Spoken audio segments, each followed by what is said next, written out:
Galit na ata si tita. Okay lang, love. Kahit tayo na lang yung sabay kumain. Baka pagalitan lang tayo lalo eh. Si mama naman, ipapakita lang kita. Ipapakita mo lang ako sa kasama mo para hindi ka pagdudahan. Kaya muntikan ka na matanggal sa trabaho mo eh. Inuuna mo pang mag-reply dyan sa jowa mo. Hindi mo ba maipaliwanag dyan na kapag oras ng trabaho, dapat sa trabaho ang tuon? Ano, 24/7 na magkausap kayo? Pababayaan mo ang trabaho mo at ang sarili mo para lang mag-update sa kanya. Hindi mo ba pwedeng sabihin dyan sa mapagbantay mong nobya na mamaya na kayo mag-usap kasi may trabaho kang tinatapos? Pati sa meeting na bawal malaman ng iba. Kailangan katawagan mo siya para lang patunayan mong nasa trabaho ka. Aba, kung ganyan lang din ang buhay mo dyan, ay, ayoko na lang magsalita. Baka daanin na naman ako sa iyak niyang jowa mo. Salita pa talaga si mama oh. Alam mo na nga na matampuhin to eh. Ayan, pinatayan na ako ng tawag. Susuyuin ko na naman to. Totoo naman ang sinabi ko. Kapag nawalan ka ng trabaho, ayun, sakto. Pwede mo na yan makausap kada minuto at segundo ng buhay mo. Baka naman kailangan hanggang panaginip mo babantayan ka pa rin nun. Sobrang OA ng jowa mo. Lahat ng kilos mo babantayan. Ano ba naman yun? Nakakasira na ng buhay at kinabukasan mo. Yung pangarap mo, kailangan mo pang ipaalam sa kanya. At kapag ayaw niya, iiwan mo yung pangarap na yon. Hindi na yan pagmamahal, ha? Walang nagmamahal ng ganyan. Oo, galit ako. Galit na galit ako sa ganyang klase ng relasyon. Nakaka-stress. Ang pagsasama na walang katahimikan ay nakakasakal. Ganon ang relasyon ni Tifa at Sander. Lalo na mahilig magbantay at makialam ng personal na buhay ng kanyang nobyo si Tifa. Dahil din doon, may isang taong lalapit sa itim na kapangyarihan para matapos ang ganong klase ng relasyon. Ano kaya ang mangyayari at kahahantungan ng mapagbantay na nobya? Anong ginagawa mo, love? Tinitingnan ko lang kung sino yung nadagdag sa followers mo. Tapos may isa kang bagong friend. O sino na naman to? Bakit hindi mo ipinaalam sa akin? Yung bagong account lang yan ni Ira. Saan dito? Oh, sino naman tong malu na to? Di ko alam to. Hindi ko to kilala. Ibablock ko to. Si tita yan, nagpalit lang siya ng pangalan niya. Check mo yung profile niya. Wala naman nadagdag at nabawas dyan eh. Yung kay Ira lang na bago niyang account. Sa susunod ha, bago ka mag-accept ng friend request, sabihin mo muna sa akin kung sino yon. Tsaka kapag may nagpalit ng name nila, sabihan mo rin silang huwag magpalit ng pangalan sa Facebook dahil baka mablock ko talaga sila nang wala sa oras. Hindi ko naman alam kung sino magpapalit ng profile sa kanila, love. Sino tong pinusuan mo? Alin dyan? Itong picture ng babae sa binibining San Nicolas. Yung kay Sunshine yan, yung pinsan ko. Nagpapalike sila ng picture para sa voting ata dyan sa sinalihan niya. Dagdag na lang din ako sa bilang. Sa susunod ayoko ng ganito ha. Ayoko yung basta kagagawa ng hindi mo malang ipinapaalam sa akin. Wala naman akong tinatago eh. Ano bang kinakatakot mo? Ganyan ang sinasabi nila sa una pero ang totoo nun ang dami na pala ng ibang ginagawa. Basta, ano ang gusto ko, yun ang gagawin mo para walang problema sa relasyon nating dalawa. Sumasang-ayon na lang si Sander sa kanyang nobya dahil ayaw niya rin naman na magkagulo silang dalawa. Halos 2 taon na ang relasyon nila pero tila ba walang tiwala kay Sander ang nobya na si Tifa. Dahil lahat ng kilos, lahat ng gagawin niya, laging binabantayan. Kailangang ipaalam kahit na yung mga simpleng bagay lang, kahit pa may kinalaman sa pamilya nila. Nung umuwi na si Sander, magkausap pa rin sila sa cellphone ng nobya. Ibaba mo yung cellphone mo, Sander. Alam mo na nga nakakain na tayo. Pagising mo hanggang sa pagtulog mo, kausap mo yung girlfriend mo. Magkasama na kayo buong maghapon. Ano pa naman yan? Si mama naman, hindi naman to nakamute. Naririnig ka ni Tifa. Hindi ba pwedeng itabi ang cellphone mo kahit na saglit lang? Aba, baka naman magkasawaan na kayong dalawa niyan. Para namang hindi ka na nasanay kay kuya ma. Kahit bilang ng paghinga niyan, alam ng jowa niya. Baka mag-away lang sila kapag 35 per minute ang hinga niya tapos umabot ng 36. Para naman kayo mga ano dyan. Ganun talaga kuya, totoo naman eh. Mamaya na lang ako kakain. Anong mamaya? May nakahain na nga rito oh. Umayos ka nga dyan. Tara na rito. Huwag mong talikuran ng pagkain, malas yan. Laging inaasar ng pamilya niya si Sander. Dahil kahit nasa banyo siya, may bantay siya. Kailangan siyang bantayan kahit pa natutulog siya. Pinagsabihan na nga rin ng kanyang ina si Sander na hindi naman daw dapat ganon ang pagmamahal. Nakakapagod at nakakasawa ang ganon. Wala siyang buhay sa labas ng relasyon nila. Pwede ang magbantay pero hindi ang sobra. Dahil para daw walang tiwala sa isa't isa.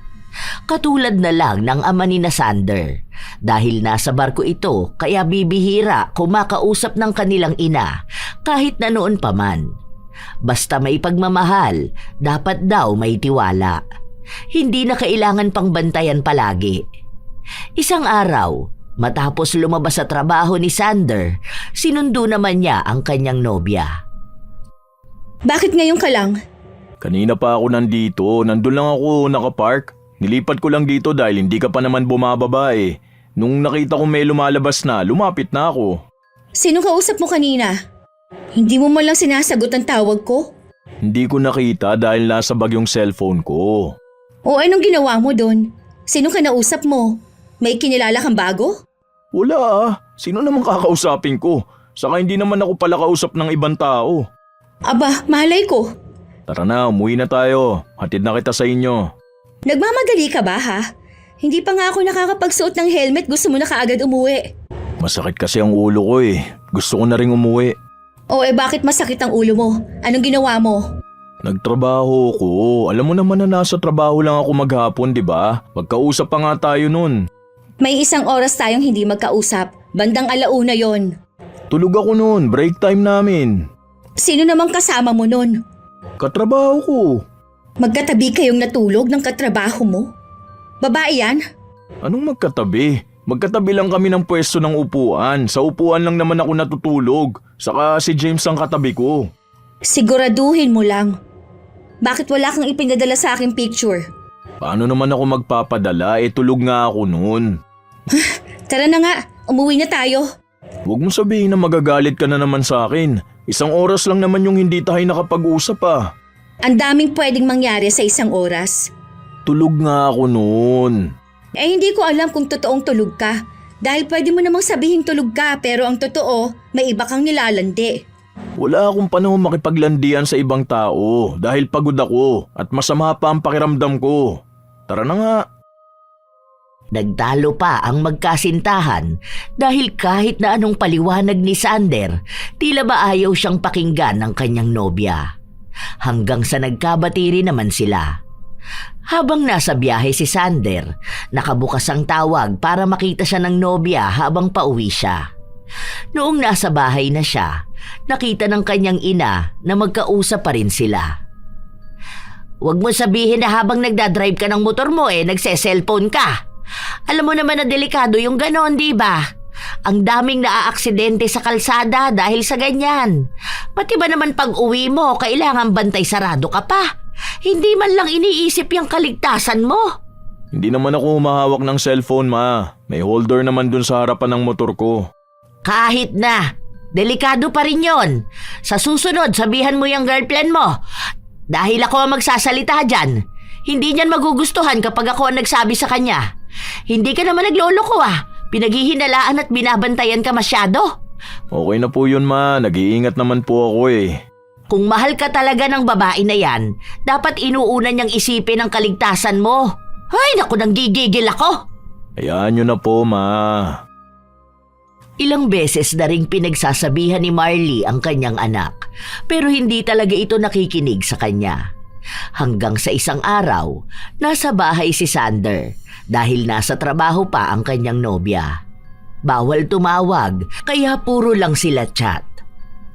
Kailangan, kapag may chat si Tifa, makakasagot agad ang nobyo. Dahil kahit na isang segundo lang, magagalit na ang nobya. Hindi ka ba nagsasawa sa ganyan, kuya? Talagang umabot pa kayo ng 2 taon yan ha? Ang tibay mo naman. Hindi ko kaya yung ganyan. Kung ako yan, iniwan ko na yan. Bata ka pa kasi, hindi mo pa alam tong ganito. Tsaka hindi ka pa naman nagkakaroon ng girlfriend, no? Kahit na ba, yung girlfriend nga ni Kuya Anton, di naman katulad niya ni Ate Tifa. Ang bait nun. Kahit na busy sila sa trabaho, okay lang. Tapos hindi sila lagi magkausap at magkasama.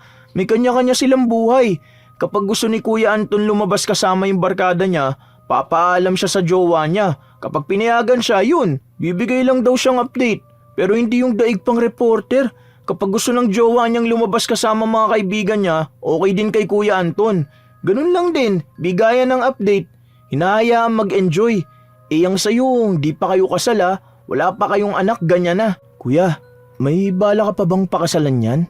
Gusto ko na nga magpakasal eh. Ilang taon na rin kami para magkaroon na rin ng anak. Ay naku, ayaw ni mama yung ganyan. Tignan mo, sabihin mo pa lang yan sa kanya, ayaw niya nang magkaroon ng manugang na ganyan ng ugali. Pinakikisamahan na lang niya si Ate Tifa dahil sa'yo eh. Baka naman kasi magbago na kapag naging mag-asawa na kami. Iba kasi yun eh. At least kasal na kami, di ba? Mapapanatag na yung loob niya. Hindi na niya iisipin na baka maghiwalay kami. Na baka iiwan ko siya. Alam mo kuya, duda talaga ako sa ganyan eh. Magiging mas malala pa yan. Hindi yan. Kakausapin ko na lang si mama. Matagal nang nagpaplano ng pag-aaya ng kasal si Sander, pero hindi niya yon magawa dahil nga laging nakabantay sa kanya ang nobya. Kapag nawawala siya, hinahanap agad siya. Kaya paano siya kakausap ng ibang tao? Lagi ring hinahawakan ng cellphone niya. Binubutingting. Sa ulado ang nababawas at nadadagdag sa mga kausap. Kahit na personal o kaya ay tungkol sa trabaho na usapan, binabasa yon ni Tifa. Walang kawala. Lahat dapat kalkulado at alam. Hanggang sa lumipas ang ilan pang mga araw. Magkasama ang dalawa dahil gumala sila. Habang nakaupo sila sa parke, hawak ni Tifa ang cellphone ng nobyo. Ano itong pinag-uusapan ninyo ni James? Sino tong Mika na binabanggit niya? Hindi nyo naman to katrabaho, di ba? O bakit nasa office ninyo? Oh, ano to? Lumapit pa pala sa table nyo. Tawang-tawa ka pa ha? Hindi naman babae yan si Mika. Si Charles yan. Kasi nagkatuwaan ang sabi niya kapag naging babae na siya, magiging si Mika na siya. Balak na raw niyang magpapalit ng kasarian. Next month yata ang punta niyang Thailand eh. Bakit hindi ko to alam? Hindi mo sinasabi sa akin. Hindi ko naman alam kung interesado ka sa ganyan eh. Kahit na, dapat lahat ng alam mo at nangyayari sa'yo, alam ko rin. Kung hindi ko pa nabasa itong chat na to, hindi ko pa malalaman. Paglilihim na rin yun. Nasabi ko na sa'yo noong nakaraan ha. Hindi mo lang natatandaan. Di sana inulit mong sabihin sa akin para hindi na ako nagtanong ng ganito. Di ba? Magiging trans na pala yung katrabaho mo tapos lapit pa ng lapit sa'yo. Tigilan mo to ha. Huwag mo na itong kakausapin. Barkada ko yan sa trabaho ko, hindi ko naman yan papatulan eh. Tsaka may asawa na yan. Nagpakasal sila sa ibang bansa. Wala akong pake.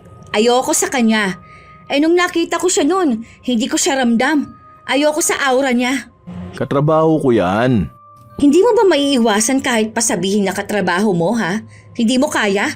O baka dahil ayaw mo?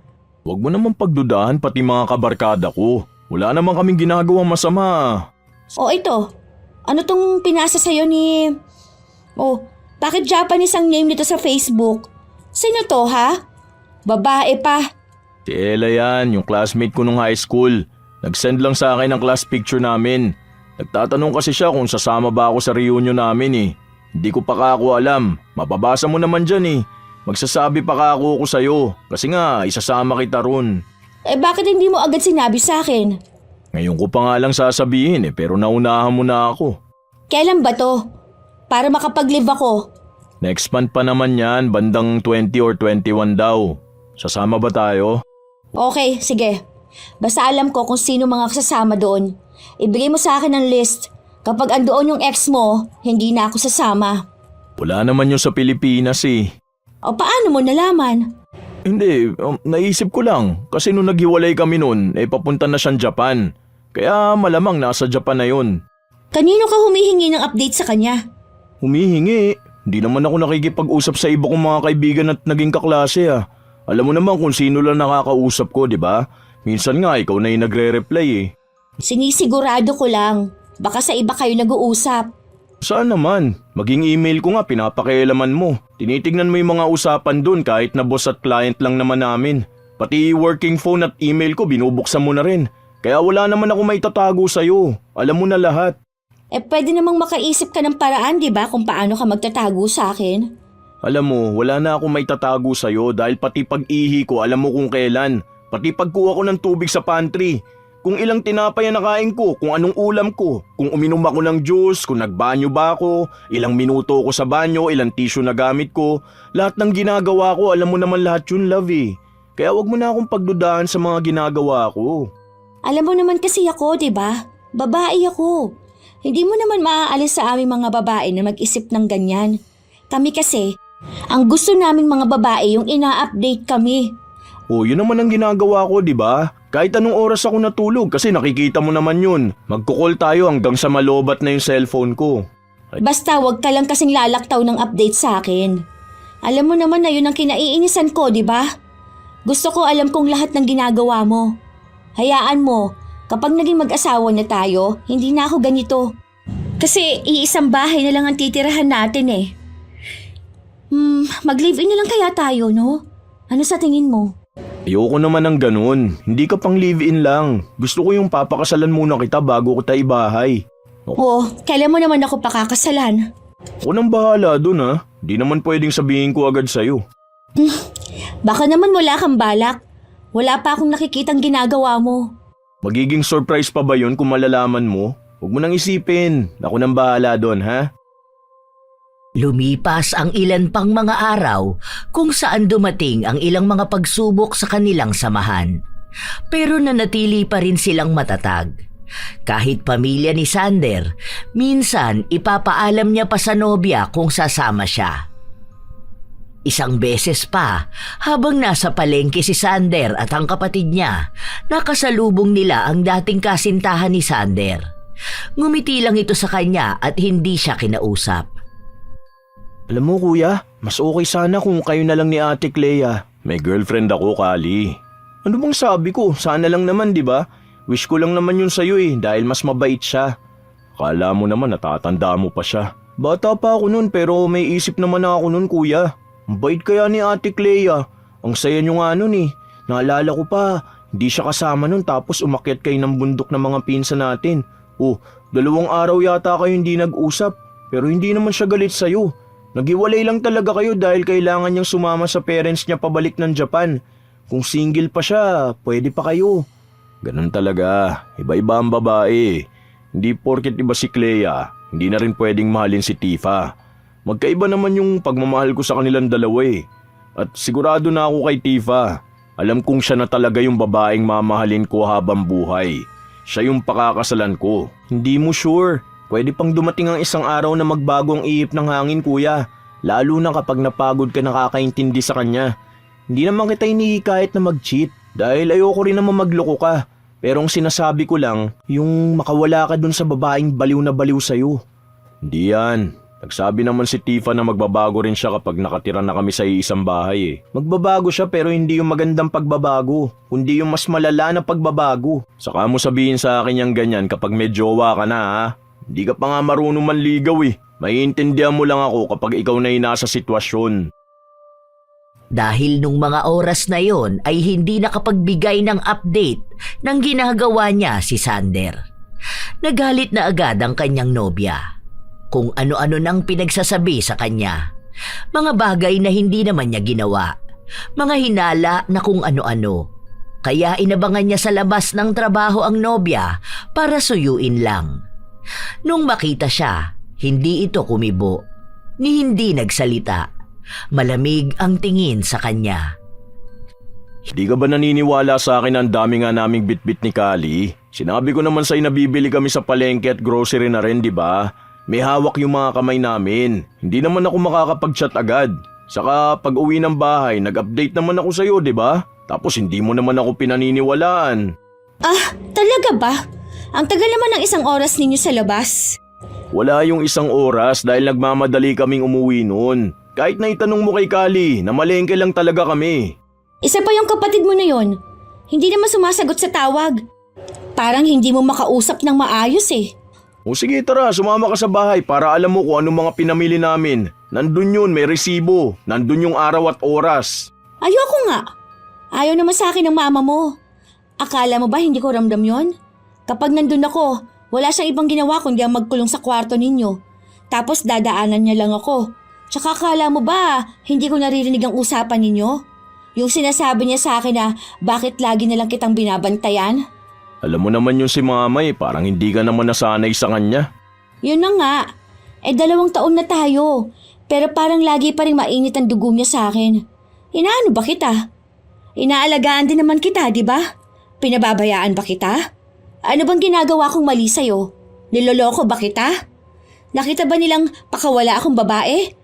Kung yung parents ko nga tanggap ka eh. Mabait yun si mama, ang ayaw niya lang yung parang bantay sarado ko.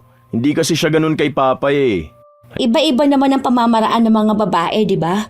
Hindi naman porket okay sa kanya yung ganon na hindi sila madalas nagkikita o nag-uusap ng papa mo, okay na rin sa akin. Paano? Sila, kasal na sila. Tayo hindi pa. Kung ganon din naman ang kasal na tayo, alam ko na may hawak na ako. May karapatan na ako. Hayaan mo na lang si mama, ganun lang talaga siya. Hindi na alam ni Sander ang gagawin niya. Ayaw niya rin naman magsalita ng hindi maganda tungkol sa kanyang ina, lalo na kung may kinalaman yon sa kung paano pakialaman ang relasyon nila. Hindi talaga sa pamamaraan na pinakikialaman at ang daming pinagbabawal sa kanila. Maluwag naman si Marley sa relasyon ng kanyang mga anak.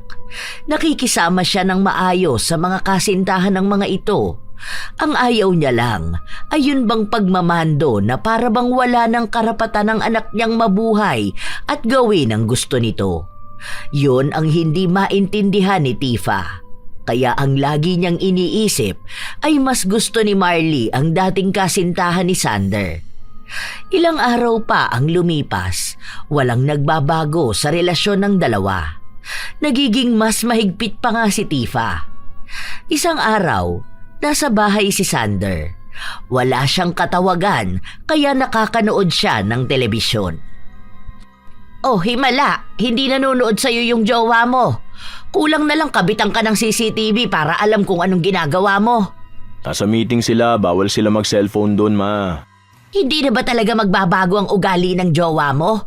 Hindi ka ba napapagod? Mahal ko po siya, ma. Kaya nagtitiis kang mawalan siya ng respeto sa'yo. Kaya ang ginagawa mo hinahayaan siyang tapakan ng pagkatao mo. Grabe ka naman, ma. Hindi naman pagtapak ng pagkatao ko yung ginagawa ni Tifa. Pagtapak pa rin niya ng pagkatao mo, anak. Lalo na kung ninanakaw niya sa'yo yung saya na dapat meron ka. Yung saya na hindi lang nakapalibot sa kanya. Hindi ka buhay kung ang buhay mo lagi lang nakaikot sa kanya. Huwag niyo na lang pong pansinin, ma. Basta po ang alam ko, masaya ako sa kanya. Tatapatin na kita, anak. Hindi ko gusto yung girlfriend mo. Hindi ko gusto na kayo ang magkatuluyan. Dahil ayoko makita kang nahihirapan kasusunod sa kung ano lang yung papabor sa kanya. Ako bilang ina mo, hindi kita pinaghigpitan sa buhay mo. Dahil alam kong kaya mong malaman kung tama ba o mali ang ginagawa mo. Sana yun din ang alam niya. Hindi yung kapag hindi ka nakakapag-update sa kanya nauuwi na sa awayan. Kung pwede naman sanang mapag-usapan pa. Saka hindi lahat ng ginagawa mo, dapat alam niya. Hindi yung pati oras ng ihi mo, kailangan i-monitor niya rin. Kung kumain ka na ba? Kung anong oras ka natapos? Anong kinain mo? Kung pupunta ka ng banyo? Yung kahit na isang segundong hindi ka nag-reply, ang iisipin niya nang bababae ka na. Wala siyang tiwala sa'yo. Ibig lang sabihin nun, hindi ka niya kilala. Hindi ka niya kinilala dahil hindi ka naman talaga niya mahal. Hindi po, ma. Ganun po ang klase ng pagmamahal ni Tifa. Takot lang po siya dahil ganun po ang nangyari sa mga magulang niya noon. Hindi alam ng mama niya na may babae pala ang papa niya. Hindi pa naman kasal ang mga magulang niya kaya kahit na sila ang unang pamilya, sa iba nagpakasal. Kaya po yun, iniisip niya na baka ganun ang mangyari sa amin. Hindi naman ikaw ang papa niya. Pero yung trauma po nandun. Yung trauma na sa'yo niya rin ibinabato? Hindi pwede yung ganon. Siya ang gumamot ng trauma niya, hindi yung magbibigay siya ng trauma dahil lang sa tinatawag na pagmamahal. Kasi sa totoo lang, kung kayo ang para sa isa't isa, bantayan ka man niya o hindi, kayo ang magkakatuluyan. Kasi para siyang vampira na uubos ng lakas mo. Baka kung kailan kasal na kayo doon ka pa mapagod. Baka doon ka pa magkaroon ng pagkakasala sa kanya. Di ko po gagawin yun.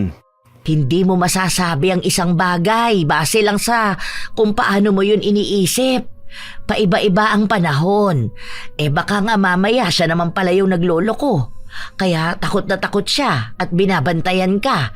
Dahil baka alam niya kung ano yung mga galaw na ginagawa niya rin naman. May tiwala naman po kay Tifa. Hindi niya po gagawin yun. Nakita mo na, may tiwala ka sa kanya. Bakit siya walang tiwala sa'yo? Hindi mo pa naman ata siya niloloko sa loob ng 2 taon niyo. Yun ang intindihin mo. Hindi pwedeng puro pagtitiis. Hindi pwedeng puro na lang pagmamando. Kahit na ganon ang sinasabi ng kanyang ina, tila ba hindi nakikinig si Sander. Mas nangingibabaw sa kanya ang pagmamahal. Lumipas ang ilan pang mga linggo. Sumapit na ang araw kung kailan sila magkikita-kita ng mga dati niyang kaklase. Noong naroon na sila, nakita nila si Clea. Ang sabi mo hindi sasama ang ex mo. Yun ang sabi nila, hindi ko alam. Kaya siguro gusto mo magpunta para lang makita yan. Ano, mas masaya ka ba ngayon? Andito ako Sana naman may respeto ka. Bakit? Hindi ko naman talaga alam na pupunta siya Hindi rin naman ako sasama kung sakali na hindi ka sasama. Malay ko ba? Kung gusto mo, umuwi na lang tayo. Magpapaalam na lang ako sa kanila. Hindi na. Nandito na tayo. Sayang naman yung binili kong damit kung uuwi lang ako. Babantayan na lang kita. Baka mamaya uuwi tayo tapos kapag tulog na ako babalik ka pala rito. Alam ko yung mga ganyang galaw. Para malaya kayo ng ex mo. May mga tropa pa naman akong sentidor. Kahit na alam na nilang mali yung ginagawa ng kaibigan nila, talagang hahayaan pa nila. Pagtatakpan pa. Hindi naman kami ganun. Malamang, hindi naman umaamin ng mga lalaki, no? Pagtatakpan mo rin sila. Basta alam ko wala akong ginagawa. Kung ayaw mo rito, pwede naman tayong umuwi na lang Hindi ko naman talaga alam na pupunta si Clea. Ang sabi ko nga wag na, di ba? Andito na tayo. Umuwi na lang tayo mamaya. Kapag medyo nakausap mo na mga kaklase mo nun. Kahit na naroon si Sander, halata na kontrolado siya ng nobya. Kahit na pagpunta niya ng banyo, kailangan niya pa ring ipagpaalam. Hindi siya uminom ng alak dahil sabi ng nobya niyang huwag siyang iinom. Limitado lang din ang mga tao na kakausapin niya. Kailangan aprobado pa ng nobya. Pati mismong usapan binabantayan ni Tifa. Tinitingnan niya kung mababanggit si Clea o ang nakaraan nila. Pero wala naman. Hindi rin lumapit si Sander kay Clea o maging si Clea. Kahit nga tingnan hindi ginagawa ng binata dahil natatakot siya sa pagbabantay ng kanyang nobya. Ang sakit ng tiyan ko. Magbanyo lang muna ako, magbabawas. Ang samahan ng tiyan ko dun sa kinain natin kanina hindi ko kasi gusto. Sige, pero bilisan mo lang ha. Nagmamadali kasi si Sander kaya naiwan niya ang kanyang cellphone sa lamesa.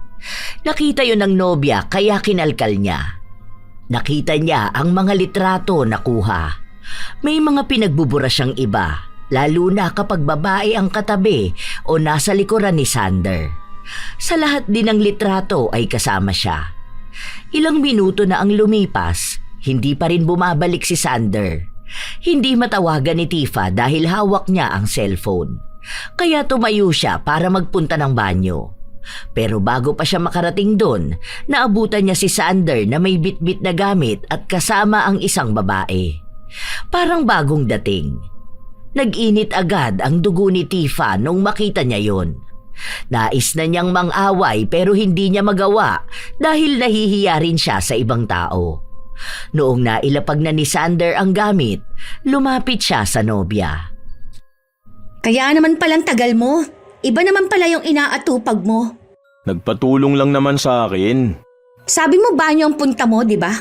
Oo nga, galing naman talaga ako dun. Nung pabalik na ako, nakita niya ako tapos nakisuyo sa akin dahil mabigat nga yung karton. Ipapamigay niya raw sa amin. Bakit hindi ka man lang nagpaalam sa akin? Ang layo, alam nga namang babalik pa ako. Naiwan ko rin naman yung cellphone ko. Kahit na, sana nagpaalam ka man lang sa akin. Sana naman naisip mo na nandito yung girlfriend mo, di ba? Biglaan lang talaga yun. Sige, Huwag ka na magalit sa akin. uuwi na ako. Ikaw na lang maiwan dito. Mas ikaw ang kailangan nila. Uy, huwag ka na magalit. Sorry na. Hindi ko naman talaga alam eh. Tsaka sasabihin ko rin naman sa'yo. Sorry na, love. Alam mo naman na hindi ako nagtatago ng kahit na ano sa'yo eh. Nakita mo lang talaga ako. Hindi mo yun sasabihin kung hindi pa kita nahuli. Wala naman akong ginagawa masama. Tumulong lang talaga ako. Wala pa. Dahil nakita ko nga. Kung hindi ko nakita yon, baka kung ano nang ginawa ninyo. Saka may asawa na yung tao. Alam nga naman na lalandiin ko pa yun. Hindi naman ako ganong klase ng tao. Tingnan mo na. Ganyan ang sagutan ng mga tao kapag nahuhuli na sila. Inililihis nila ang sitwasyon para magmukhang okay ang lahat. Na wala silang nagawang mali. Iniiwasan na ni Sander ang pagtatalo nilang dalawa dahil nakakahiya rin sa mga kasama nila. Pero doon pa rin nauwi ang lahat. Hanggang sa nagpaalam na lang siyang uuwi na silang dalawa. Hanggang sa sasakyan, maging sa bahay ni Tifa ay nagtatalo ang dalawa. Ano bang gusto mong gawin ko para paniwalaan mo ko? Na hindi nga kita niloloko. Na kahit anong mangyari hindi ko yung kayang gawin sa'yo. Hindi ko alam. Lahat naman ginagawa ko, hindi ko pa rin makuha yung tiwala mo. Ayoko naman mapagod sa'yo pero wala na akong ginawang tama eh. Lahat na lang ng kilos ko hinahanapan mo ng butas. Ngayon na nakita mo ng ex mo, malamang gusto mo makipaghiwalay sa akin, Hindi hiwalayan ang usapan dito. Inaayos natin kung ano yung problema ng relasyon natin. Hindi ko kasi alam kung anong gagawin ko eh. Lahat naman ng gusto mo sinunod ko na, di ba? Lahat naman ng hiling mo binigay ko. Iniwasan ko na kung sinong gusto mong iwasan ko. Binura ko na lahat ng gusto mong burahin at ayaw mo makita. Lahat na, lahat! Gusto ko kasing gawin mo na maayos yung pagpapaalam mo sa akin. Yung pag-update. Dahil alam mo naman na mapaghinala ako. Na lagi kitang binabantayan, di ba? Kaso ikaw itong hindi man lang sinasabi sa akin kung anong ginagawa mo. May mga ginagawa kasi ako na hindi ko masabi kaagad dahil nga biglaan. Hindi ko plinano. Saka mga bagay na simple lang naman katulad nung pagtulong ko kanina, biglaan. Hindi ko agad nasabi sa'yo. Pero ano bang ginawa ko? Nagbuhat lang naman ako ah. Noong nakaraan yung may tinulungan akong matanda na tumawid, hindi ako agad nakapag-chat sa'yo dahil nga tatawid kami. Tapos galit na galit ka na sa akin. Hindi naman kita lulukuhin eh. Parang yung utak mo yung nagpapagulo ng relasyon natin eh. Kahit na maayos naman sana. Sige, hiwalayan mo na lang ako. Sige na, doon ka na, bumalik ka na sa ex mo. Iwan mo na ako rito. Salamat na lang sa 2 taon nating pagsasama. Hindi ka naman magkakaganda kung di mo nakita yung Clea na yun eh. Maayos naman sana tayong dalawa. Kaso ngayon, parang pinapalabas mong sinasakal kita. Kahit na ginagawa ko lang naman at hinihiling yung mga bagay na kusa mo namang dapat na ibigay bilang boyfriend. Yung assurance lang naman sana. Hindi kita hihiwalayan. Naglalabas lang naman ako ng saloobin ko. Hindi naman ibig sabihin nun na ayoko na sa'yo. Hindi. Alam ko na ganun na ang plano mo. Hindi mo lang agad sinasabi para magmukha kang mabuti. Para lalabas dito na ako ang toxic sa relationship natin. Para hindi pumangit ang tingin ng mga tao sa'yo. Na para kapag nagkabalikan kayo ng ex mo, matatanggap agad nila. Ay, di ko na alam kung anong gagawin ko. Kung anong ipapaliwanag ko sa'yo. Bakit? Maayos naman tayong dalawa. Masaya naman sana tayo. Bakit kailangan mo pang ibalik yung tungkol sa amin ni Clea? Hindi yun ang problema. Hindi yung gusto kong balikan yung ex ko, kundi yung sa atin. Yung respeto para sa isa't isa. Huwag mo nang pahabain ang usapan. Iisa lang ang gusto mo. Sige na. Pinapalaya na kita. Sorry na, sige na. May kasalanan na ako kung ano man yun. Patawarin mo na ako. Pasensya ka na kung may hindi ako mapunan. Kung nagkulang ako bilang boyfriend mo, sorry na. Mahal na mahal kita kaya ayoko mawala ka sa buhay ko. Sorry na. Inako na lang ni Sander ang kasalanan na hindi niya naman alam kung ano. Basta ang iniisip niya lang ay maayos ang relasyon nilang dalawa. Kahit na napahiya na siya sa harapan ng mga dati niyang kaklase.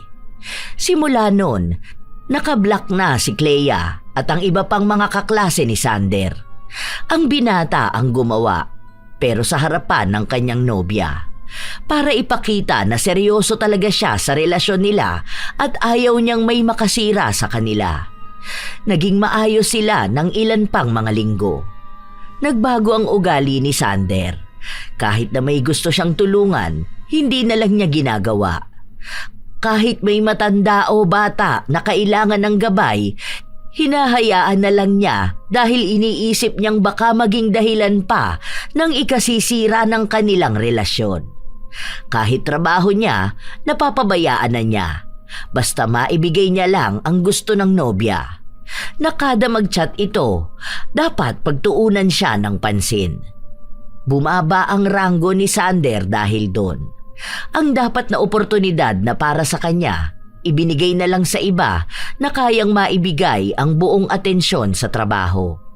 Hindi naman humihiling ng atensyon kahit tapos na ang oras ng trabaho, pero yun bang makakapagtrabaho ng maayos sa oras na nasa opisina sila?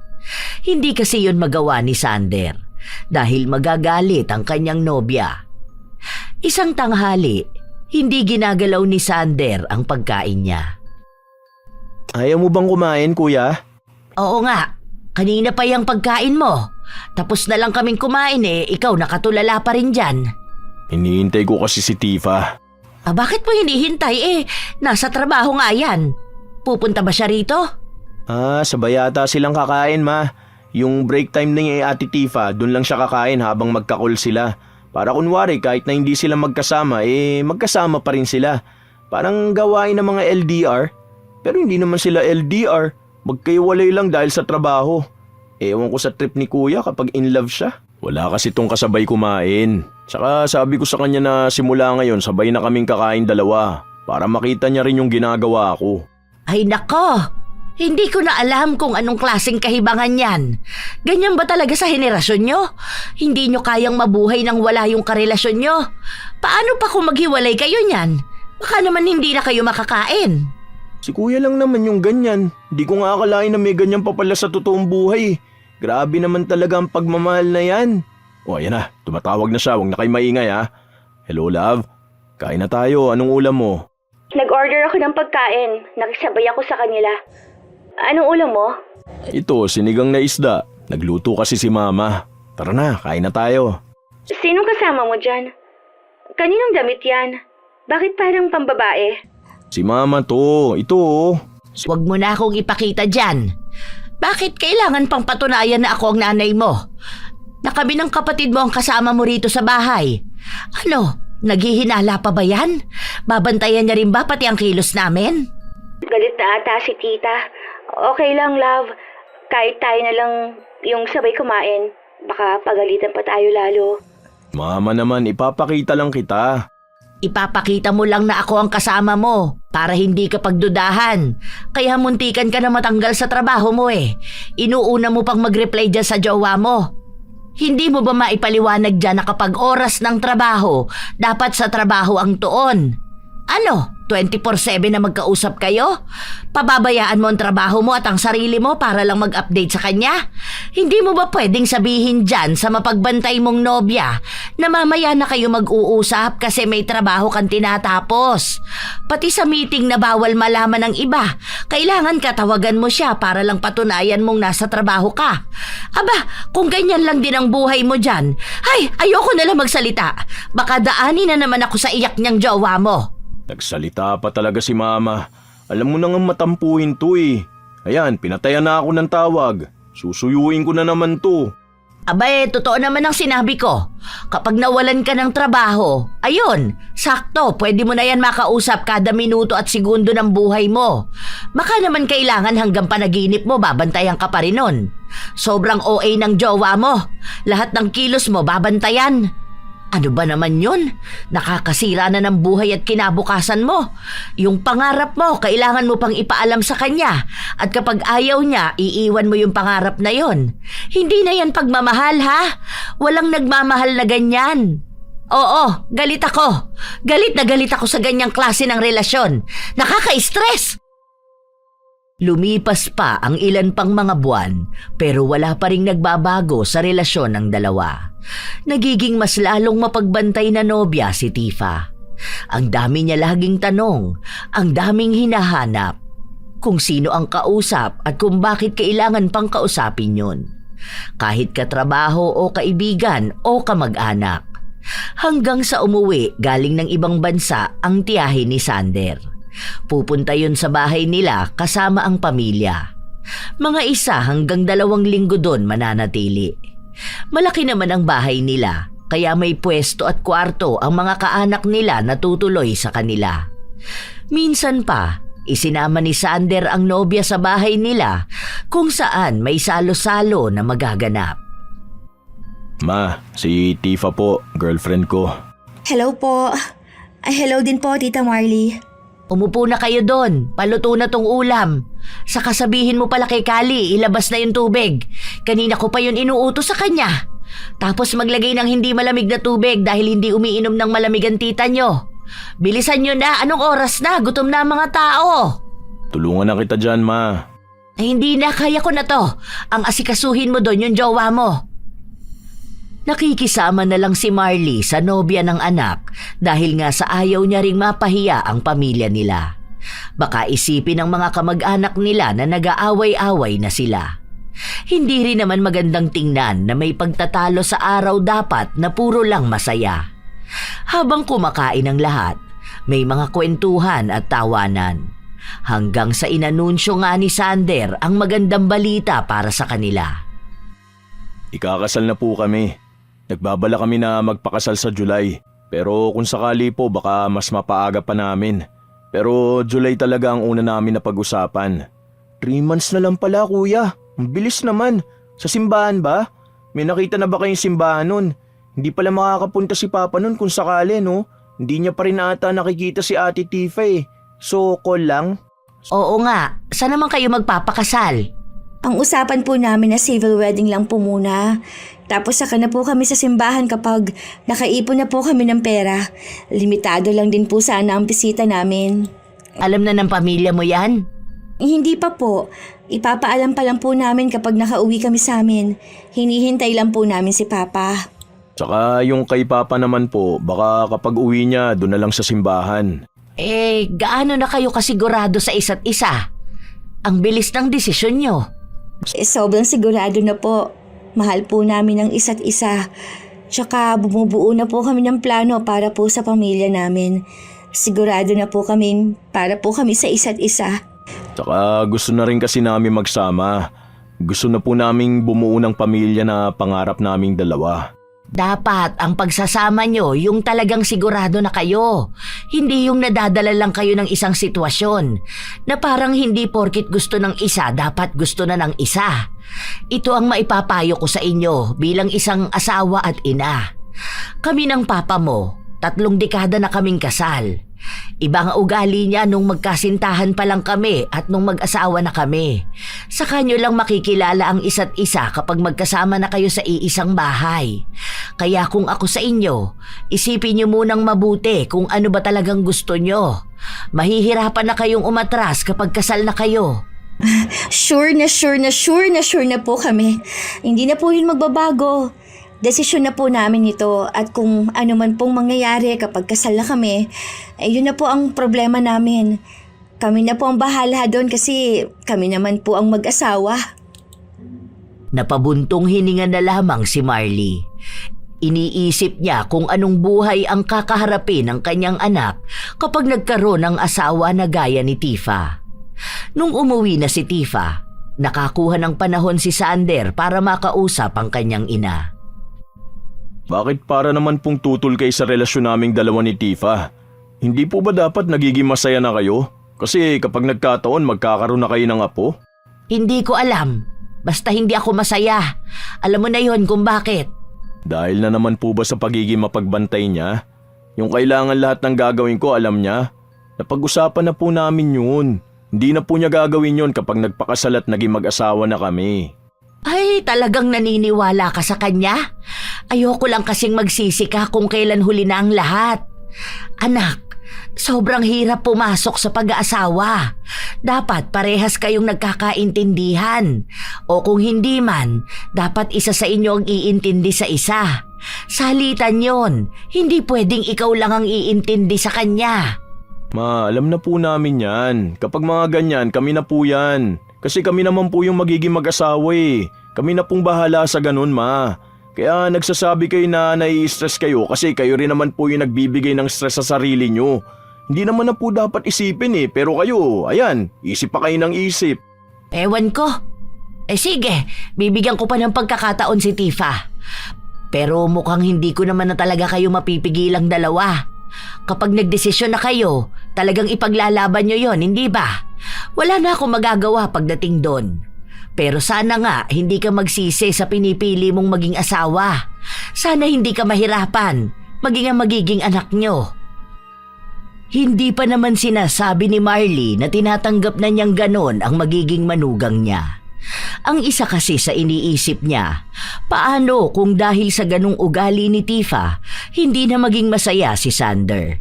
Na baka pati pamilya niya, ipagkakait na rin na makasama niya. Hahayaan naman ni Marley ang anak na magkaroon ng asawa, pero minsan iniisip niya na sana ibang babae na lang ang mapapangasawa ng anak. Yung babae na may tiwala at yung babae na hindi praning pagdating sa pakikihalubilo ni Sander sa ibang tao.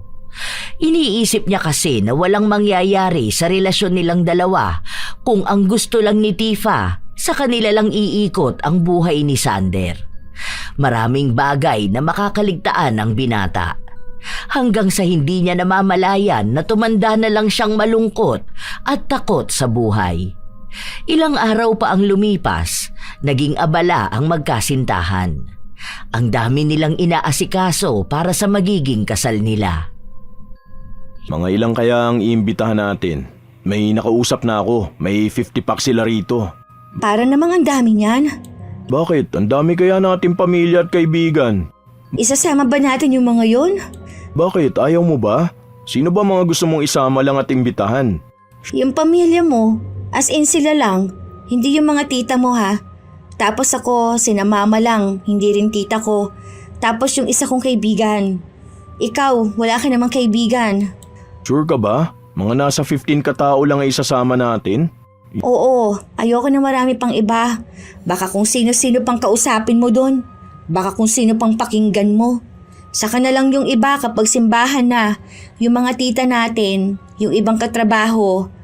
Pero ipaalam mo muna sa akin ha kung sino yung iimbitahan mong iba bukod sa pamilya mo. Yung tropa ko kaya si Patrick, sakto kasi na pauwi na yun ng Pilipinas. Hindi ko naman kilala kung sino yun. Bakit ko yun papayagan? Hindi mo siya pinakilala sa akin. Baka mamaya may kung ano pang sabihin yun sa'yo eh. Madalas pa naman sa mga lalaki na kaibigan kung ano-anong sulsol ang ginagawa. Pinakilala ko na sa si Patrick, di ba? Yung kababata ko kako. May picture kami nun sa bahay, pinakita ko sa'yo. Kaso nasa ibang bansa siya nagtatrabaho. Pero babalik siya ngayon. Mga 1 taon daw muna siyang bakasyon dito sa Pinas. Kikilalanin ko muna yon bago ko imbitahan sa kasal natin. Basta lahat ng gusto mong isama, dapat kilala ko na. Hindi yung base lang sa kwento mo o sa picture. Hanggat hindi ko kilala, hindi pwedeng makapasok sa buhay natin. Hindi pa sila kasal pero tila ba kontrolado na ni Tifa ang kasintahan. Ang dami na agad bawal, ang daming kailangang sundin. Pero hindi na yon pinapansin ni Sander dahil para sa kanya, parte yon ng pagmamahalan nila. Na kahit anong mangyari, kailangan niyang tanggapin ang ugali na yon. Yung mga pangako ni Tifa na ugali na babaguhin niya, mukhang malabo talagang mangyari. Isang araw, nagpasama si Marley sa kanyang anak para magpunta sa isa nilang kamag-anak. May kasalan silang pupuntahan pero tanging sina Marley at Sander lang ang makakapunta. May pasok sa paaralan si Kali at ang iba nilang kapatid naman ay may inaasikaso. Ano ba, Sander? Bakit hindi ka pa nagsasapatos dyan? Anong oras na Baka mamaya ma-traffic pa tayo. Alam mo naman banda doon sa simbahan kapag ganitong araw traffic dahil ang daming tao. Kaya nga maaga kitang ginising kanina Ninang ako sa kasal, baka naman ako pa yung wala ron. Di pa nagre-reply sa akin si Tifa. Hindi ba pwedeng mamaya mo na lang hintayin ang reply ng jowa mo? Kapag andoon na tayo sa simbahan, hindi mo ba sinabi sa kanya na aalis tayo? Sinabi ko sa kanya kagabi pero hindi naman niya sinagot yung paalam ko. Aba, kung hindi ka pala papayagan ng jowa mo, hindi mo ako sasamahan. Ano ba akala niyang gagawin mo ron? Mambababae? Diyos ko naman, Sander! Anong oras na? Hindi ka na ba makakilos talaga hanggat hindi nagsasabi ang jowa mo? Kapag sinabi niyang huwag kang hihinga, hindi ka na rin hihinga. Baka kasi magalit siya sa akin Oh, ayan mismo ang sinasabi ko sa'yo. Kaya ayoko sanang magsama kayong dalawa niyang jowa mo Kasi kapag naging mag-asawa na kayo, hindi ka na makakakilos lalo niyan. Hindi ka na makakapunta sa bahay. Dahil kapag sinabi niya sa'yo na huwag kang lalabas ng bahay, aba, hindi ka talaga lalabas ng bahay. Hoy anak, hindi kita pinipigilan na mag-asawa ha. Pero piliin mo naman ang magiging asawa mo. Hindi ba pwedeng i-book na lang kita hanggang sa simbahan, ma? Huwag mo akong gigilin, Sander. Baka gusto mong ibato ko yung cellphone mo. Baka kasi magalit si Tifa Baka kaya hindi niya sinagot yung chat ko dahil ayaw niya akong payagan. Tingnan mo, huwag mo akong pilitin.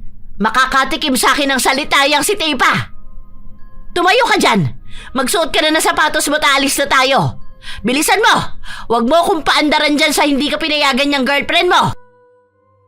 Ayaw pa sana ni Sander na sumama sa ina pero pinilit siya. Kaya kahit na wala pang sinasabi ang nobya, umalis sila. Habang nagmamaneho ng motor si Sander, biglang tumawag si Tifa. Ano?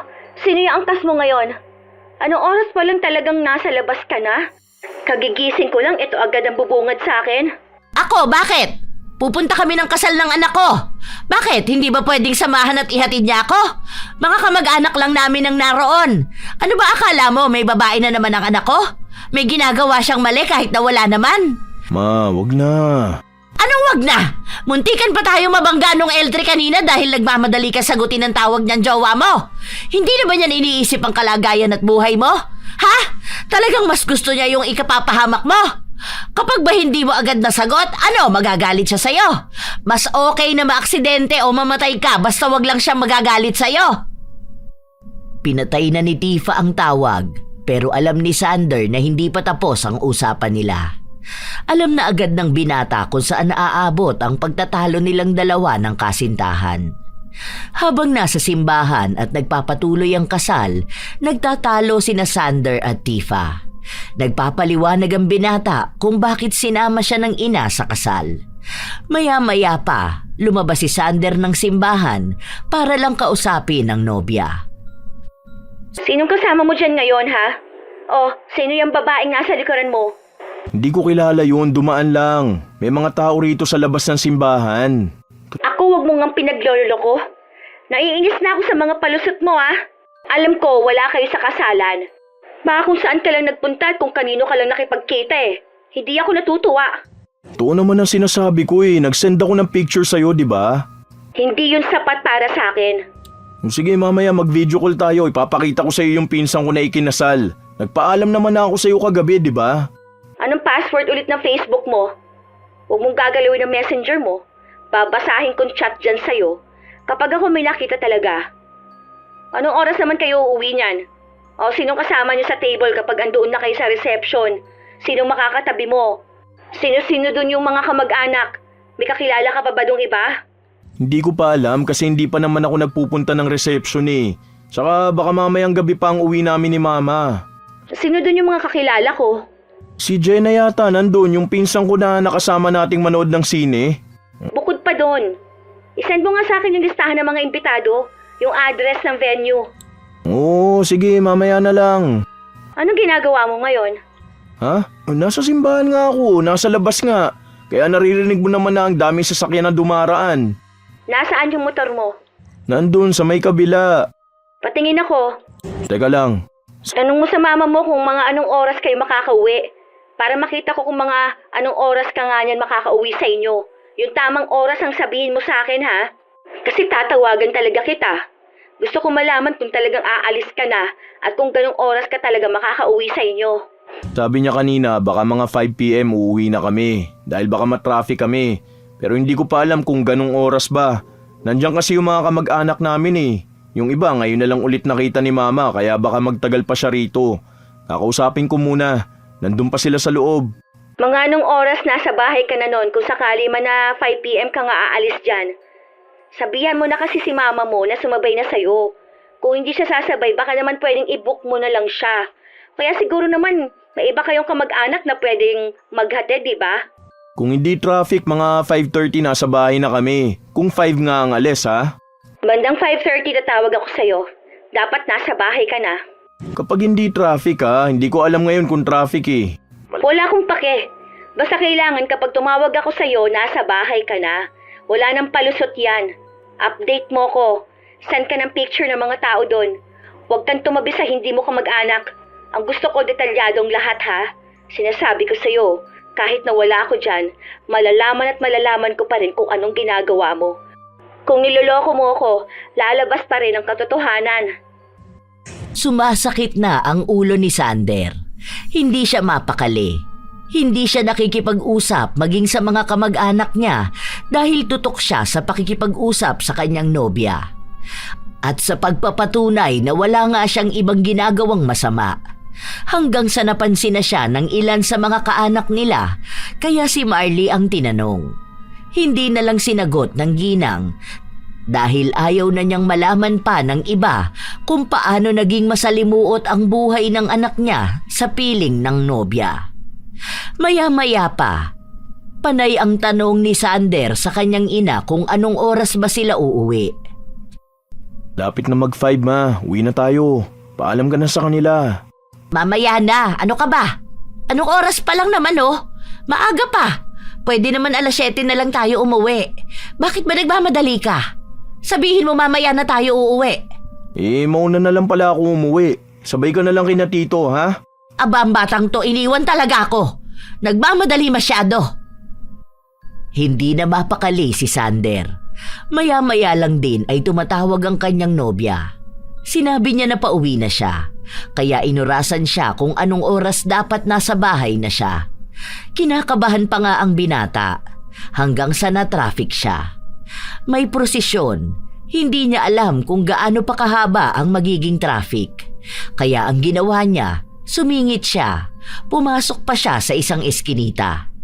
Maya-maya, tumatawag na naman si Tifa. Nung sasagutin na niya, nagulat si Sander sa malakas na busina. Hindi niya napansin ang truck na papalapit sa kanya. Mabilis ang mga pangyayari. Nabangga siya pero mabuti na lang ay hindi siya napuruhan. Tumagilid siya kung saan motor niya lang ang nasagasaan at nadurog. Pero mukhang may bali ang paa niya. Hindi siya makatayo. Ang mga tao na nakakita sa kanya, hindi siya hinayaan na gumalaw. Durog din ang cellphone niya, kaya hindi niya nasagot ang tawag ng nobya. Mabuti na lang may isang taga roon na kilala ang kamag-anak niya. Noong nasa ospital siya, agad na nagpunta ang kanyang ina at ang ibang kamag-anak nila. Diyos ko naman, Sander! Ano bang ginagawa mo sa buhay mo, ha? Nagpapakamatay ka ba talaga? Yung motor mo, durog na durog. Kinilabutan ako. Paano na lang kung napasama ka doon? Hindi ka na makakaabot ng ospital. Doon pa lang, patay ka na. Ma, tawagan mo nga si Tifa. Sabihin mo nasa ospital ako. Wala ka mo akong cellphone. Baka galit na yun sa akin dahil sabi niya dapat 5:30 nasa bahay na ako eh. Baka tumatawag yun sa akin. At talagang mas iniintindi mo pa yung galit ng jowa mo kaysa sa buhay mo? Ayan, kaya muntikan ka ng mamatay kakahabol mo ng oras. Ito ang sinasabi ko kaya ayokong maging asawa mo yung babae na yon. Maaga ka talagang mamamatay sa kanya. Dahil mas iniintindi niya kung nagloloko ka ba kaysa kung buhay ka pa. Hindi ko tatawagan yon. Bahala ka sa buhay mo! Sasabihan ko siya mamaya kapag nalaman ko kung pwede ka nang umuwi.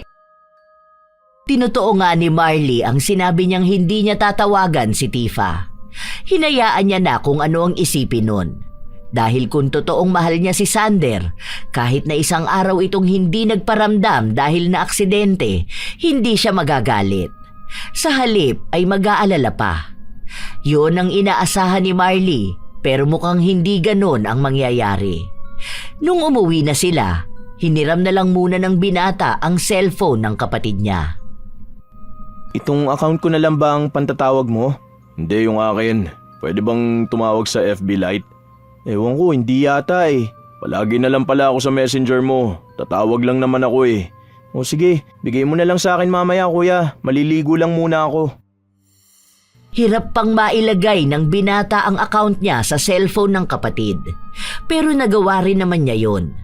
Nakita niya na ang daming tawag at chat ng nobya. Galit na galit ito sa kanya. Talagang pinagmumura siya.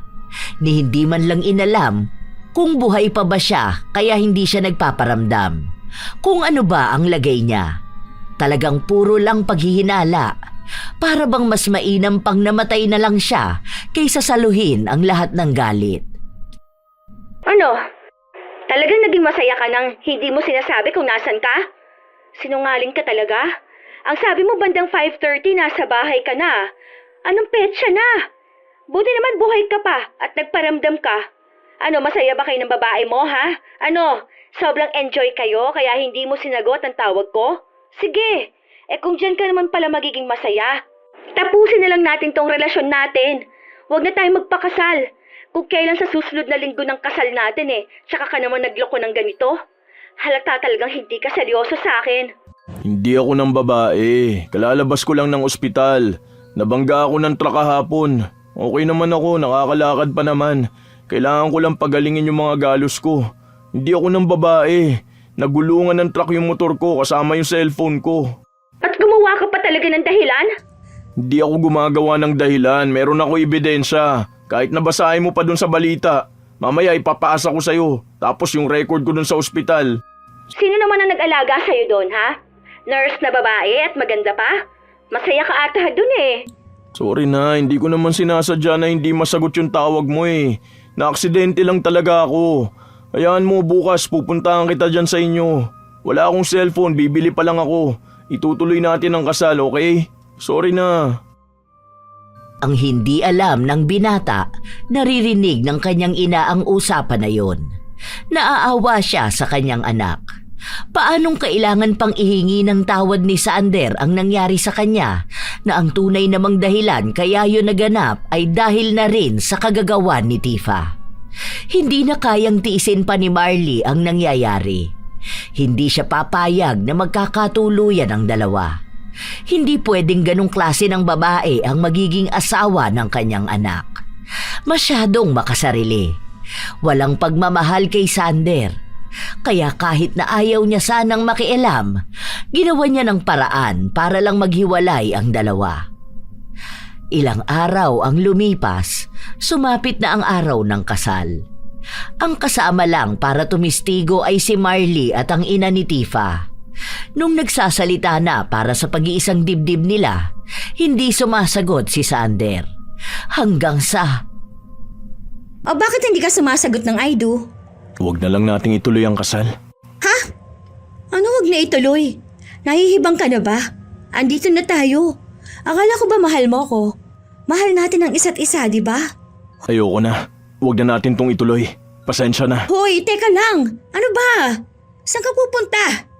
Sander! Ma, tita, bakit po ganun? Bakit bigla na lang siyang umayaw?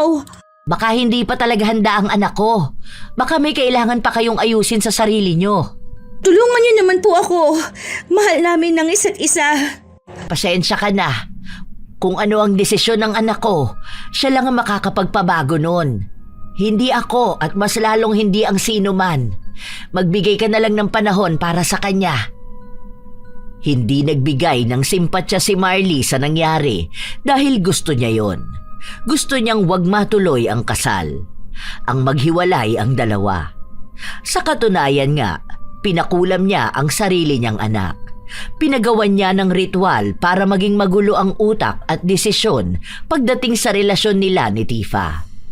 Ang pag-atras ni Sander sa kasal, gawa yon ni Marley. Walang ibang nakakaalam. Tanging siya lang. Wala rin naman siyang balak na ipaalam sa kahit na sino. Gusto niya lang palabasin na kaya nangyari yon ay may napagtanto ang kanyang anak. Mukhang epektibo naman yon. Naging maugong nga lang ang usapin tungkol doon sa mga kamag-anak at mga kaibigan nila. Isang beses pa, sinubukan ni Tifa na kausapin si Sander. Wala na ba talaga tayo? Hindi mo na ba gustong subukan pa ulit? Baka naman may pagmamahal ka pa sa akin. Mahal pa kita. Siguro, hindi ko alam eh. Basta ang alam ko sa ngayon, gusto ko ng kalayaan. Gusto ko mabuhay. Naghahangad ako ng panahon para maging malaya. Alam mo yun, yung mga bagay na wala ako nung taon na nakakulong ako sa mga gusto mo. Hindi ba kapag mahal mo ang isang tao, dapat tanggap mo kung anong mga gusto niya? Sinabi ko na sa'yo na naguguluhan ako, hindi ko alam. Nito ko lang naramdaman na nasasakal ako sa mga ginagawa mo sa akin. Hawak mo ako sa leeg, hindi ako makahinga. Wala akong ibang alam gawin kundi yung gusto mo lang. Gusto kong makilala yung sarili ko bilang ako, hindi bilang isang tao na ginawa mo para lang sa gusto mo. Kasi ako, minahal kita kung ano at sino ka, pero ako, binago mo ko. Hindi ko na makilala kung sino ako. Gusto ko ng pagmamahal na may tiwala. Yung may pagmamahal, yung ramdam ko ang pagmamahal, hindi yung ako lang ang nagmamahal. Sige, subukan na lang ulit natin. Gawin na lang natin kung ano yung gusto mo. Pangako, hindi na kita pipigilan kung hindi naman kailangan. Pangako rin na ipakikita ko sa'yo na may tiwala ako sa'yo. Sigurado ka ba? Oo, isang beses pa. Naguguluhan na ang binata. Hindi niya alam kung tama na ba o pwede pa. Kaya kinausap niya ang kanyang ina. Hindi naman siya pinigilan ni Marley. Kung ano ang sa tingin mo, pwede mong subukan sa huling pagkakataon. Kapag nakita natin na may pagbabago, baka nga mahal ka niya, natakot lang siya. Pero kung walang pagbabago, baka tama na. Kasi hanggang may chance na binibigay, walang pagbabago eh. Baka uubusin lang din nun ang emosyon mo. Alam mo ba, Ma? Nung ilang araw na hindi kami magkasama, hindi kami nag-uusap, nahirapan ako. Pero alam niyo po yung ang saya, ang gaan. Parang nakikita ko ulit yung purpose ko sa mundo, na ito yung ako. Yung buhay ako dahil buhay ako, hindi dahil gusto kong maging sunod-sunuran lang. Yan yung sinasabi ko sa'yo. Dapat sa pagmamahal mayroong ganyang pakiramdam. Para kahit na mahirap ang pagmamahal, may kapayapaan, meron kang pahingahan. Dahil dapat ang pagmamahal may tiwala. Hindi lang sa kapareha mo, kundi maging sa sarili mo.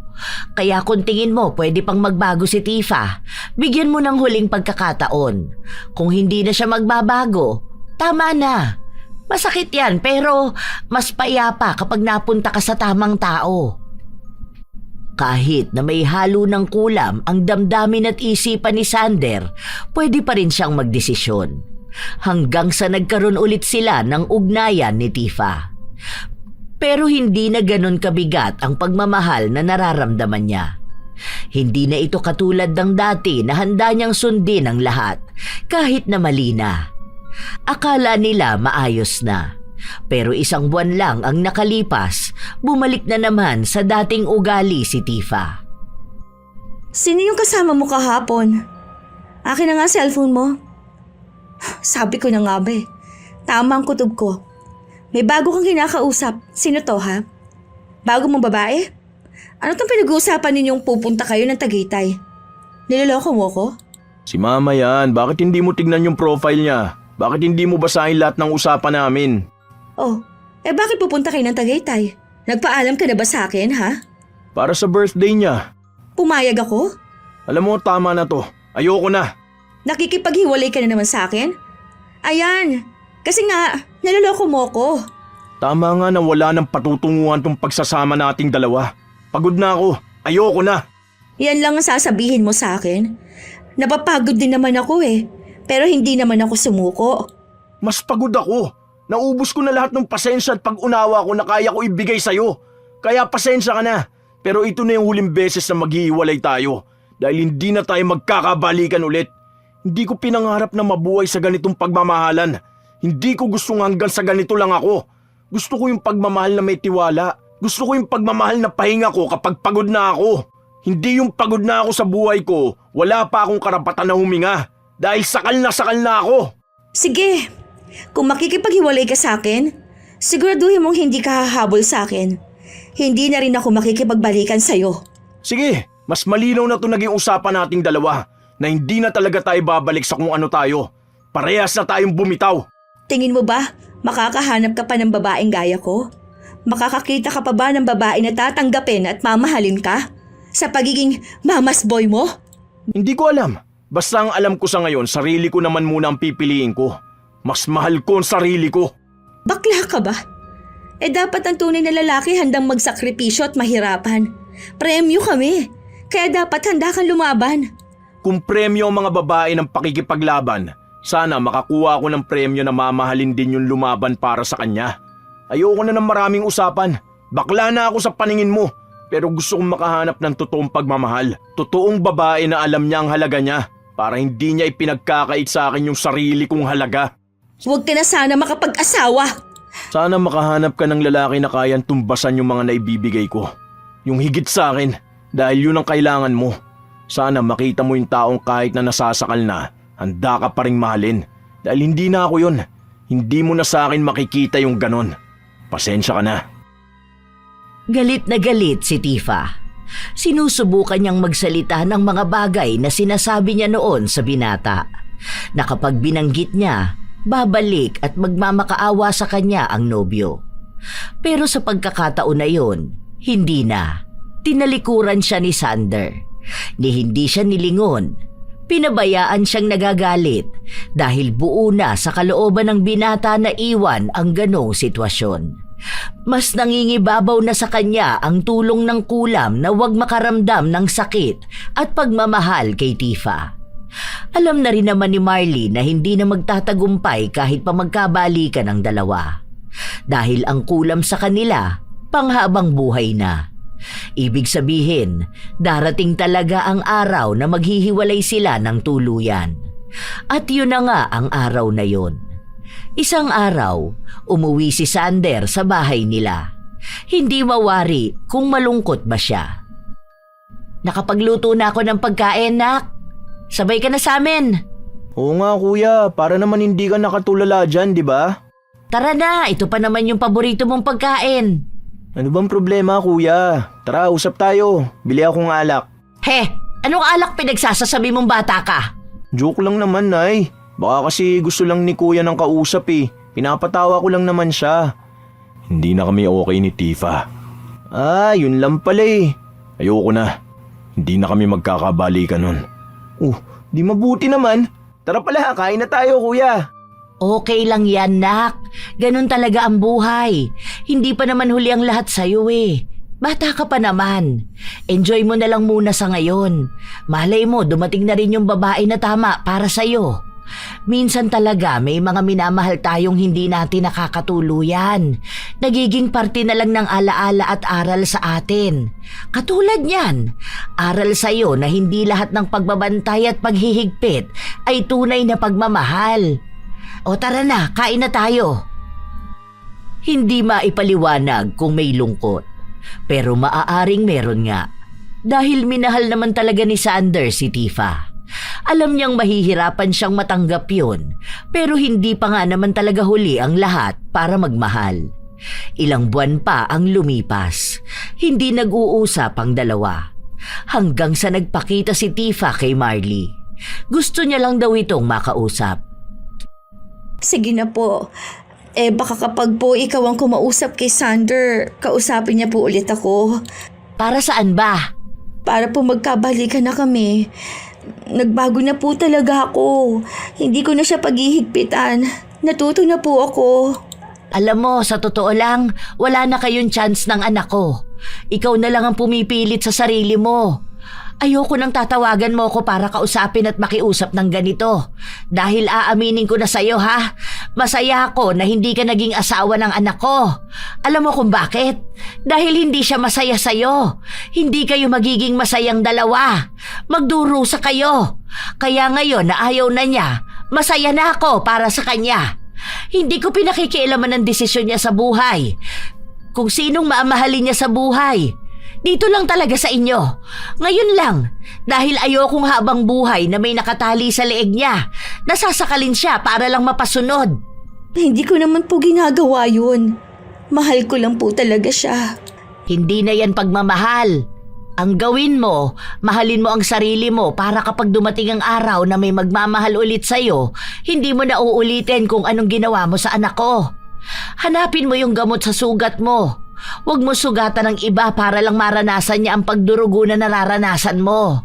Nagbago naman na po talaga ako eh. Pangako. Totoo na po ito. Makikita niyo po. Basta po, tulungan niyo lang po ako na magkabalikan kami ng anak mo. Ay, hindi na talaga. Maging ako, ayoko na sa'yo. Kahit na anong pakiusap ni Tifa, wala na talaga. Pero mukhang hindi siya tumitigil dahil kahit hiwalay na silang dalawa, patuloy niya pa ring pinagbabawalan si Sander na gawin ang mga gusto niya. Minsan, pinupuntahan niya sa trabaho. Naging mas malala pa nga siya kung umasta. Sino yon? Bakit ang tagal niyo naman mag-usap? Kaya na pa ako nandito oh. Hindi mo pa tinapos yung pakikipagkwentuhan mo sa babae na yon. Anong ginagawa mo rito? Bakit? Bawal na ba? Hindi ka kaya sumasagot sa mga tawag ko? Ano bang kailangan mo sa akin? Talagang hindi mo na ako kinakausap? Ayaw mo na ako makita? Kasi nga masaya kang kausap yung isang yon. Ano? Sige nga, ano mo na ba siya? Wala ka nang pakialam kung ano ko siya. Hindi mo na dapat pinapansin kung anong ginagawa ko dahil buhay ko to. Nasasabi mo lang yan ngayon dahil nabubulungan ka ng iba. Nasusulsulan ka nila na hiwalayan ako. Gaya ng mama mo. Siya lang naman yung may ayaw sa akin, di ba? Pwede naman talaga tayo eh. Nakikinig ka kasi sa kanya. Walang kinalaman si Mama rito. Ikaw ang may problema. Bakit bahay mo makipagbalikan sa akin? Pwede pa naman tayo. Kapag sinabi ko na ayoko na, ibig sabihin lang nun na ayoko na.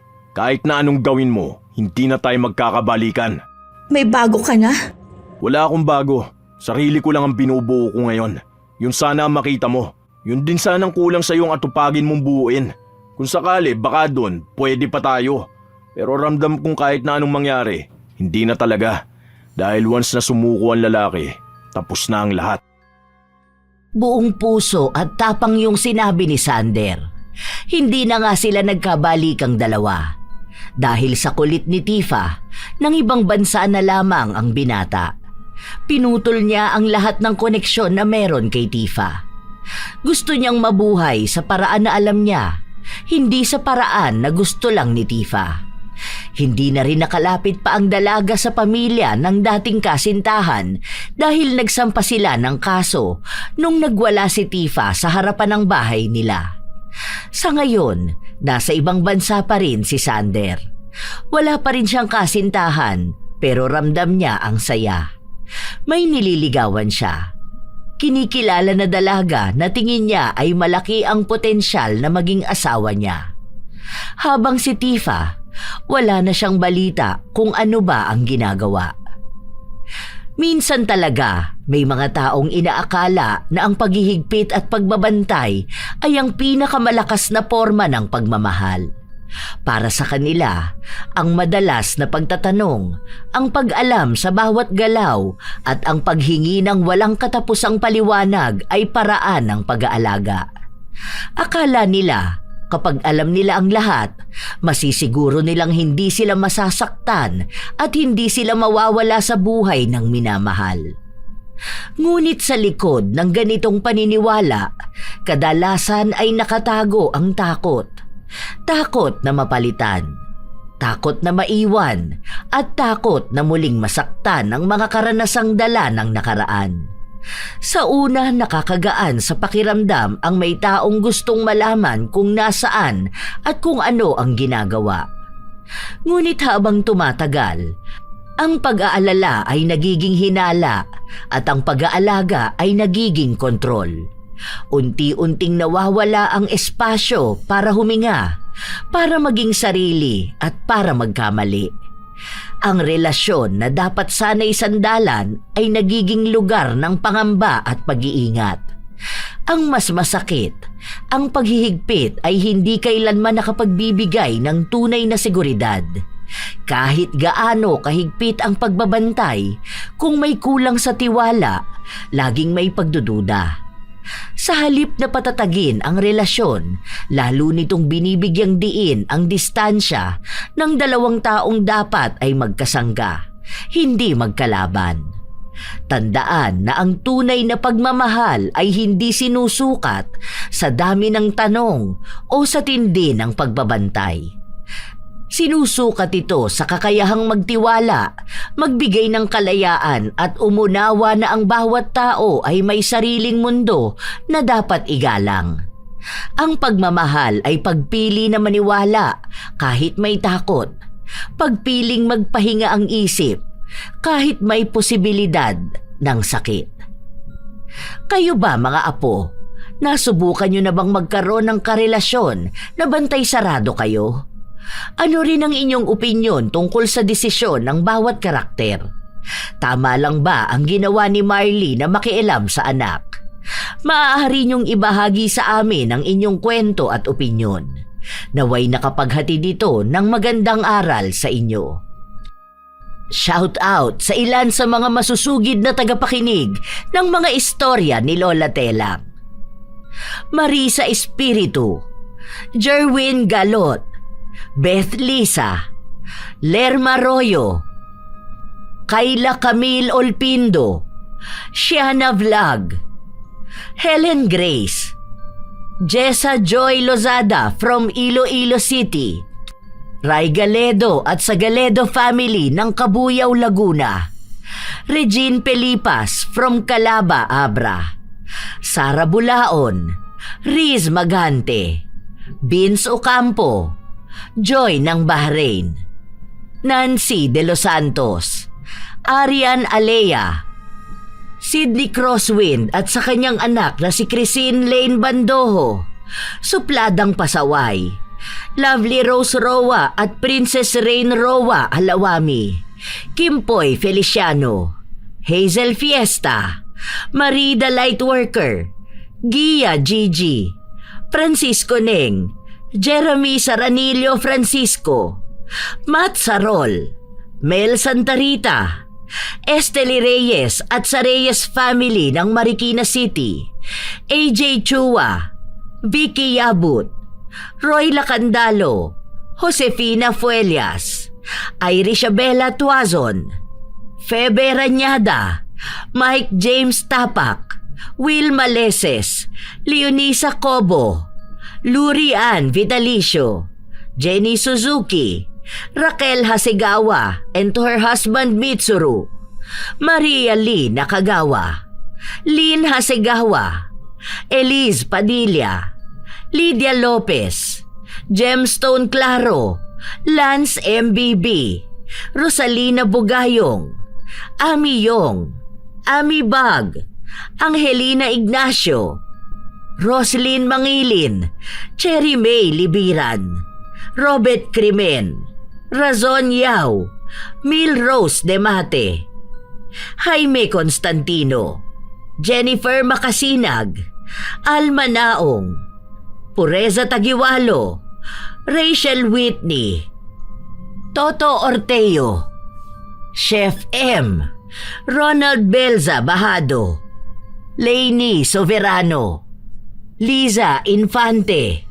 Shout out din kina Enda, Liza, Delia, Dan, Marifel, Miriam, Nampot ng Binyan, Laguna. Ito ang inyong Lola Telang at maraming salamat sa palagi ninyong pakikinig mga apo. Po, po, po, po, po.